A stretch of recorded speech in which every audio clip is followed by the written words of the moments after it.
Have you ever worried about what it'd be like to have a doppelganger? I'm Jack, this is Spread Book Joy, and I'm going to review, or try to review, Doppelgänger by Naomi Klein. I read this about a month ago and I listened to it on audiobook. It's a book I'd been interested in for a while because of the way it was marketed, and then it got longlisted for the Women's Prize for Nonfiction. I don't normally follow prizes, but I love nonfiction and I'm always interested in good nonfiction, so if it's on a prize list and it's the Women's Prize, it's their inaugural year of this prize as well, then I'm going to look at stuff that's on that because it'd be interesting to me. So it's been longlisted and now shortlisted for the Women's Prize for Nonfiction for the first year of that prize. So I started listening to it and it very quickly became apparent to me that this wasn't the book that I was expecting from the marketing or from the name. Naomi Klein is a sort of left-wing investigative journalist, I suppose you call her. I'm not familiar with her work before reading this book, but she's a very sort of left-wing liberal person, and she started getting confused on Twitter with a woman called Naomi Wolf. Now, I believe the premise of this book was that someone online had stolen her identity and was pretending to be her, but that's not what I got, and I don't know why I thought it was that, because it's clearly not that.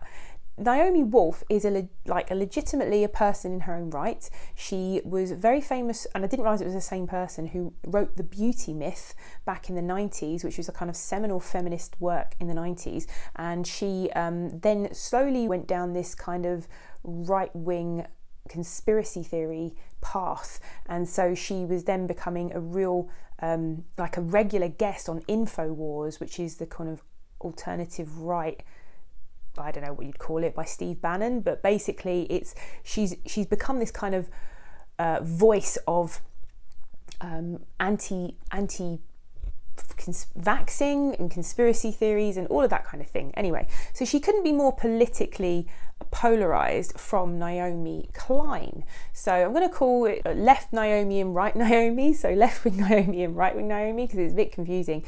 So left-wing Naomi discovers that she's being mistaken for this right-wing Naomi quite a lot, and people are, tweeting about how they can't believe that she's like, I don't know, conspiracy theory, anti-vax person, what have you, and that she has these views, and she's like, it's not me. And then the more that this goes on, the more that the algorithm in Twitter refers people to her when they really mean Naomi Wolf, right-wing Naomi.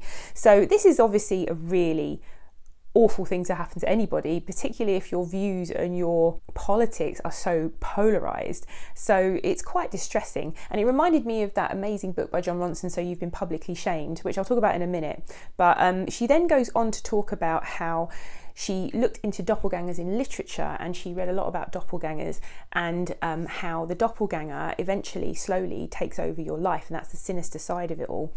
So she talks about so many things that in relation to the idea of doppelgangers in the beginning, and then the book kind of splits off into loads of different areas, so much so that it kind of felt like I thought this was a book about doppelgangers, but now I'm reading about the Palestine and Israeli conflict, I'm reading about AI, I'm reading about this, I'm reading about that.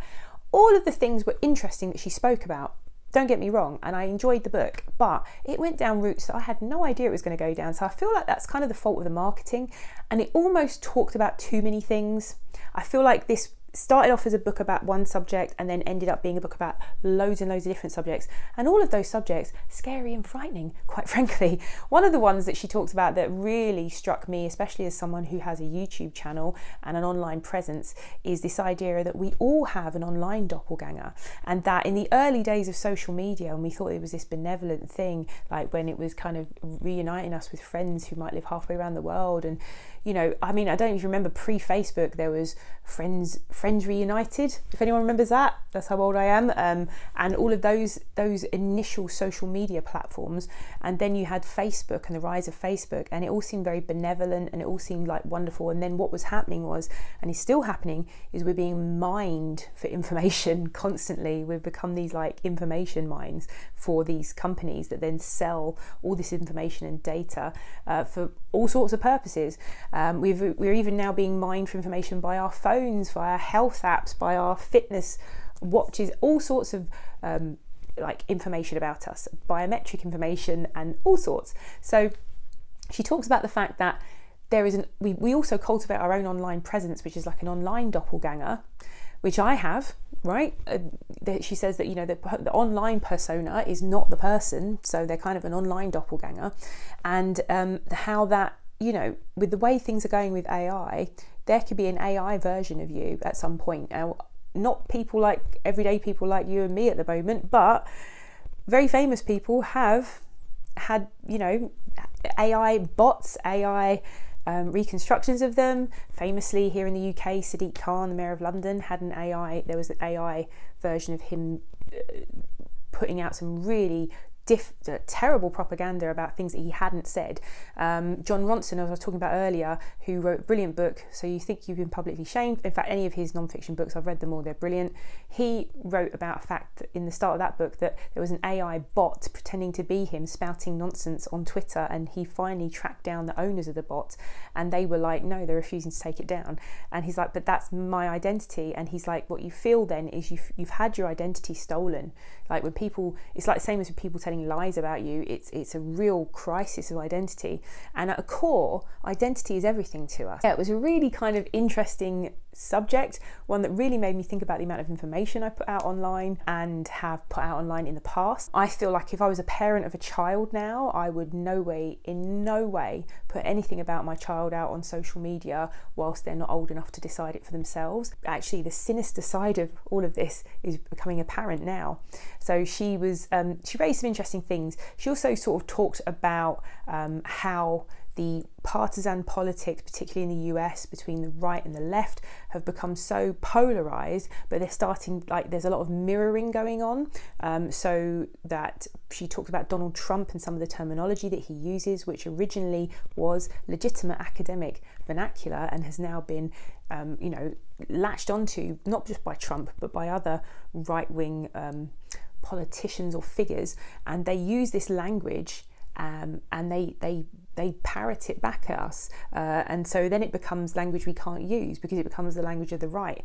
But she does talk about the fact that we're so busy trying to distance ourselves from this, she calls it the mirror world, like the political opposite, that she said we're so busy trying to distance ourselves from it that on the left, people on the left have become less inquisitive about things that we should be more inquisitive about. So case in point, she talks about the fact that there were so many fundamental things wrong with the pandemic responses in most countries that instead of questioning it, the left kind of went along with it because trying to get through this process. But actually there were legitimate things to question, which people on the right were questioning, on the alternative right, and etc, etc. And because they were doing it, people on the left were like, oh, I don't want to be a conspiracy theory nut. I don't want to be questioning this because that's, you know, but there were legitimate things that should have been questioned. So she raised a lot of really interesting points. She also talks about going over to Israel and a lot of other things that tangents that she goes off on. All very fascinating. For me, it felt like a book about a lot of things and a lot of really depressing things. So by the end of it, you're kind of a little bit depressed and scared. But I found it all very, very fascinating. Just not what I was expecting.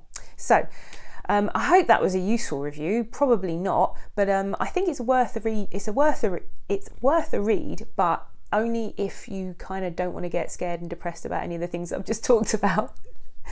So if you're new to the channel, you've not been here before, maybe stick around. This was a kind of rambling review, but that's par for the course here. But if you like it, maybe subscribe. If you have anything to say about that book, or you want to ask questions about it, or you want to get into it, or if you've read it, let me know what you thought about it in the comments.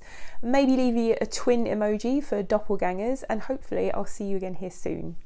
Bye.